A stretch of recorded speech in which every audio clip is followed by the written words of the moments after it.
Today we're going to be doing Psalm 121. I love this psalm. It is such a beautiful psalm. So we are in the middle of doing a section of psalms called the Song of Ascents, which that word ascents means going up. And so these were songs that were actually sung traditionally during the Feast of Tabernacle when people would have been traveling to Jerusalem. And we talked about this yesterday about how Jerusalem is on a hill, and so going up to Jerusalem, no matter what direction you're from, you would be going up. And so that's why these are called songs of ascents. And this one I find to be particularly beautiful. So let's start by looking at a verse, and then we're going to read Psalm 121. Let's look at Psalm 119, verse 18. Open my eyes that I may see wonderful things in your law. Lord, we pray that our eyes would be open today as we read your word, and that we would see something wonderful in your word today. Amen. So let's look at this psalm. A song of ascents. I lift up my eyes to the mountains. Where does my help come from? My help comes from the Lord, the maker of heaven and earth. He will not let your foot slip. He who watches over you will not slumber. Indeed, he who watches over Israel will neither slumber nor sleep. The Lord watches over you. The Lord is your shade at your right hand. The sun will not harm you by day, nor the moon by night. The Lord will keep you from all harm. He will watch over your life. The Lord will watch over your coming and going, both now and forevermore. See, this beautiful psalm. Now, the last one we read was a song of lament, but this one is definitely not. This one is a hymn of thanksgiving. So we'll label this one Hymn of Thanks. Very positive psalm, and that's what I love about this psalm. Is to me, this is one to memorize, recite, because it's so good when it talks about who God is and how he works. So the first thing we see in this psalm is that it says, I lift my eyes to the mountains. Where does my help come from? Well, mountains were commonly associated with deities, gods in ancient Near East. And so when this rhetorical question is thrown out there, I'm looking at the landscape of Jerusalem and I'm saying, where does my help come from? Well, my help comes from the Lord. Okay, so we're talking about, again, if the deities are in the mountains, my help comes from the Lord. But what's the difference between my God and all the other gods is that my God is the maker of heaven and earth. So I love that when we're talking about this, looking at other deities, that they be able to say that my God is the maker of heaven and earth. That phrase was actually incorporated into the Apostles' Creed. And there's actually a verse in Genesis where Melchizedek says something like that. Genesis 14:19, Melchizedek says, blessed be Abraham by God Most High, creator of heaven and earth. And so I love that. And the psalmist even calls God my help.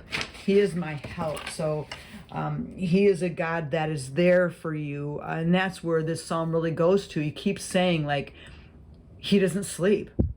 Okay, and again, there's that concept of a sleeping deity is a literary motif that was often found in ancient East texts. And here we're saying the Lord does not sleep. He is not a deity that you have to wake up. He does not sleep.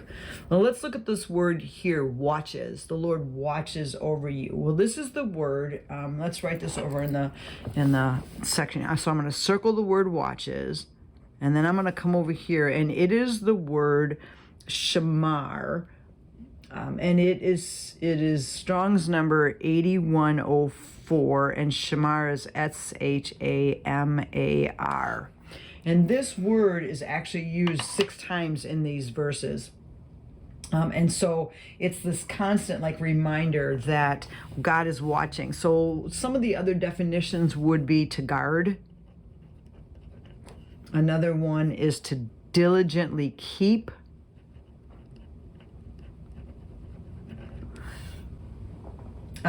pay attention. And one even said bodyguard, which I thought was kind of neat. Bodyguard. So this is our God. Our God is guarding us, is paying attention to us. He's not sleeping. And that's, I think, just a beautiful picture. Indeed, and here it is again, he watches over Israel. He doesn't sleep. He doesn't slumber. He watches over you. So do you see that over and over again? We're seeing that same word. Then it says, the Lord is your shade at your right hand. Shade is, I'm going to write it over here for you, is 6738, and it is the word tsel, which is T-S-E-L. And this word actually occurs 10 times in the Psalms. And it's usually as a part of the phrase that says the shadow of your wings. And again, that's protection. When we're talking about the shadow of your wings, we're talking about like chicks being under the shadow of the hen's wings, right? And so that's protection. And so when we see the Lord is your shade at your right hand, that is again protection. And then he goes into like explaining it. The sun won't harm you. The moon won't harm you. And then again, the Lord is keeping you from all harm. He's watching, there it is again, watching over your life. He's watching over your coming and your going. The other thing I want to point out to you is there's pairs of words that we see in this psalm that I want to point out to you. So what I'm going to do is I'm going to take a different color, and the first thing we see as far as these pairs, they're pairs of opposites. They're called merisms. We see heaven and earth, right? Opposites, heaven and earth. And then we see, we see right here in verse 6, we see day and night.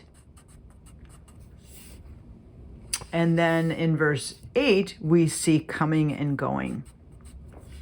So what does that technique mean when we're using those opposite words? And what it means is it covers the totality. So when I say that the Lord is the maker of heaven and earth, I'm doing the opposite ends of the spectrum to show you that God is the maker of everything. Okay, so here, the sun will not harm you by day, nor the moon by night. There it is again, this concept of totality, that the Lord is watching over your life, the totality of your life. And the same thing with the coming and the going is, no matter where you are, the Lord is your guard. The Lord is watching over you. He is diligently paying attention to what is going on in your life. He watches over your soul. One of the versions says, instead of the word life here, this is actually the word nephesh. So let's just mark that here. This word life is the word nephesh. And typically in the Bible, that is the word soul. And when we talk about nephesh, that's your life, your person, your desires, your appetites, your passions, your emotions, all of that rolled up into one. And that's what God's watching over. And so sometimes I think when we read a psalm like this, we automatically assume it means that God's going to physically protect me from every harm that ever comes my way, and I'm never going to be hurt. But that's not what this psalm is saying. It's saying that the Lord is watching over you. He's not sleeping. He's not slumbering. He cares about what's going on in your life, and he watches over your soul. He cares about spiritually what's going on inside of you. Yes, we live in a broken world where bad things are going to happen, but I know that the Lord is watching over my coming and my going, and it's both now and forevermore. Again, there's that totality of the present and forever. So I love this psalm because it's just such a great psalm of reminding who God is and how much he cares for us and how much he is watching over us. So, Lord, I thank you that you are the creator of heaven and earth, that you have all things in your hand, God, and that you are diligently keeping us, Lord, that you are guarding us, that you are paying attention, and that you are watching over our soul, God. And I'm so thankful that no matter what life throws at me, no matter how difficult life might be or how great life might be, I can always be aware of the fact that you are watching over me. So Lord, I pray that this psalm would become just a part of my life, especially when I'm going through hard times, that I can say, where does my help come from? My help comes from the Lord, the maker of heaven and earth, because that is who you are. We are so thankful for that. In your name, amen. Well, I'm praying that this psalm will be an encouragement to you and that you will use this psalm, memorize it, quote it, speak it out in your life, because this is who our God is.